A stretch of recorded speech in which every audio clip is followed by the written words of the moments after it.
Universidad Virtual del Estado de Guanajuato. Mi nombre es Ángel Cano Galván, matrícula 22010471. El reto: ¿cuáles fueron los antecedentes latinoamericanos de la Reforma Constitucional Mexicana? Nombre del módulo: Derecho Procesal Penal 1. Licenciatura en Derecho. Nombre del asesor: Maestro Marco Eduardo Padilla Martínez. ¿A qué se refiere el autor cuando afirma que las reformas en materia de justicia penal se difundieron desde la periferia? La idea principal que tiene el autor y a la que hace referencia es al hecho de que las diversas reformas en materia de justicia penal se fueron propagando desde los países que circundan de manera periférica o que están alrededor del lugar donde se presentan ciertas conductas o actos a los cuales se les aplica una norma. Es decir, es hacia otros lugares, por lo que en lugar de ser un proceso de influencia unidireccional o de imposición desde los países desarrollados a los países en vías de desarrollo, todas estas reformas surgen desde la periferia o bien fuera del país, pero que son utilizadas como un modelo a aplicar, así específicamente desde emprendedores legales latinoamericanos han realizado las diversas propuestas legislativas y por tal razón, estos actores propusieron nuevos códigos procesales penales para abordar problemas como la falta del debido proceso, la insuficiente transparencia y la ineficiencia de ciertas normas penales. En esencia, se caracterizaron estas reformas como una conversión de procesos penales inquisitivos en acusatorios. Es un ejemplo interesante del cual las ideas legales pueden fluir y transformar sistemas desde lugares aparentemente periféricos o muy alejados a los países que enfrentan determinada situación legal. ¿Qué distingue a los códigos inquisitivos y a los códigos acusatorios de Latinoamérica? En América los sistemas legales están clasificados en dos, como se señala en el cuestionamiento. Los códigos inquisitivos y los códigos acusatorios. Los primeros se centran en enfoques de investigación que se llevan a cabo en esa periferia por las diversas autoridades judiciales y fiscales, donde la etapa de investigación es de vital importancia. Los elementos inquisitivos son predominantes. Los jueces y fiscales, por su parte, desempeñan un papel activo en la recolección de pruebas y la determinación de la culpabilidad y, por lo tanto, de la sanción. Las investigaciones tienen el carácter de ser secretas, pues los acusados tienen un acceso muy limitado a la evidencia en su contra.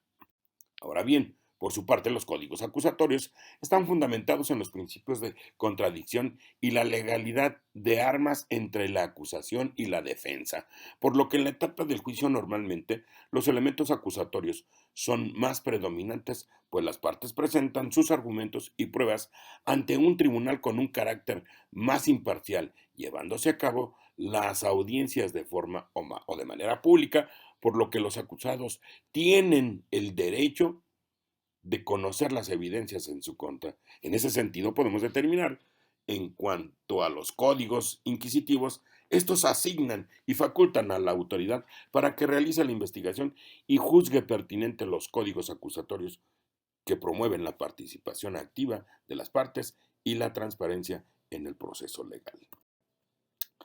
La influencia de los actores internacionales en la formación y expansión de la red de activistas y reformadores en América Latina es hablar definitivamente de la participación de los diversos actores internacionales, es decir, los juristas de los diversos países, sean en vías de desarrollo o sean de primer mundo, los que intervienen de manera sustancial y objetiva y de manera vital importante para la formación y expansión de la red de activistas y formadores en la misma América Latina. Es claro que su participación derivado de la forma judicial que se llevó a cabo en la segunda parte de la década de los 80 y principios de la década de los 90, es el tiempo en el que los diversos programas de la reforma judicial dan al traste con los requerimientos de una sociedad que demanda justicia y equidad. Dichos programas planteados por Estados Unidos se difundieron por toda América Latina, Dichos programas construyeron la creación de una red de documentos o expertos y activistas en temas legales procesales. De ahí la importancia de la participación de todos los juristas que participan en el desarrollo de la conformación de las diversas leyes. Recordemos que México forma parte de diversos tratados y convenios internacionales a los cuales esas normas son aplicadas.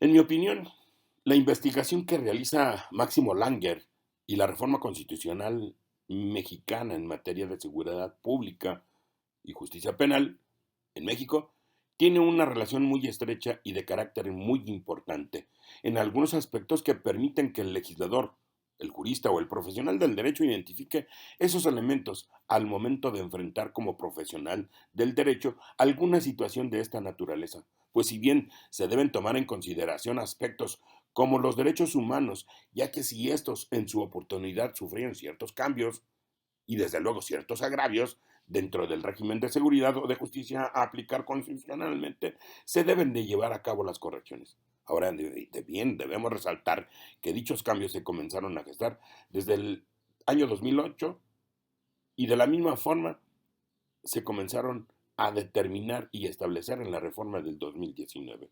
Los cambios fueron sustanciales, logrando con ello que su aplicación sea más objetiva, logrando así que el proceso penal acusatorio sea más transparente y justo en su determinación. Es innegable, por lo tanto, que se debe tomar en cuenta el contexto de los actos jurídicos, pues es imprescindible, o de lo contrario, el trabajo legislativo sufrirá un sesgo en su aplicación.